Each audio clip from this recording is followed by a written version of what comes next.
بزاف ديال المغاربه كيسمعوا بكلمه الثقاف ولا كيعرفوها وكيعرفوا شنو كتعني. هادشي الا ما كانش المغاربه كاملين ولا النص فيهم مثقف. فشنو القصه ديال هاد الثقاف ومنين جا؟ فالقصه كتقول ان الثقاف في العاميه هو الضعف الجنسي عند الرجال والنساء على حد سواء، زعما بحال بحال.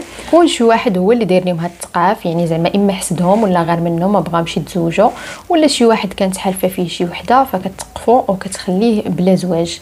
فمن هنا كيبداو في الاعتقاد ديالهم والاعتقادات الشعبيه كيبداو يجريو من فقيه لفقيه ومن مراه لمراه مختصه في هذا الشيء ولا راجل مختص في هذا الشيء باش يفكوهم من هذا الثقاف. وعلى حد الاعتقادات ديالهم انهم ان فوا كيمشيو عند شي واحد مختص في هذا الشيء فكيدير لهم الطقوس ديال انه كيفاش يحل الثقاف، وكيقولوا انهم فعلا كيتحلوا من الثقاف.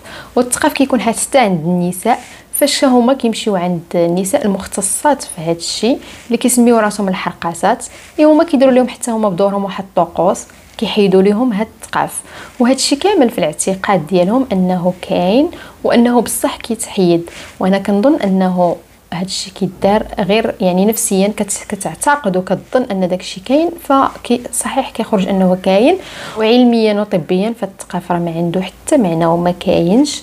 فالانسان كتكون عنده الحاله النفسيه ديالو هي اللي متاثره وهي اللي خصها تعالج، وداك الشيء كامل كيكون غير نفسي، كيحتاج شويه المعالجه وكيولي مزيان وما كاين ما عنده علاقه حتى بشي. فيكفي انه يحارب دوك الافكار اللي كيطيحوا له في راسو، وبطبيعه الحال ما غادي يبقى عنده والو.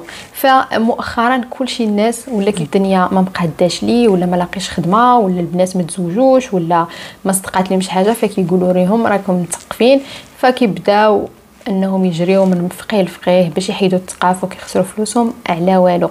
فالانسان دابا الا شاف راسو واعتقد هذا الشيء فخصو يبالي براسو ويمشي عند شي طبيب اللي يقدر يعالجو ويخليه يتخلص من هاد الاوهام اللي ما كاينينش.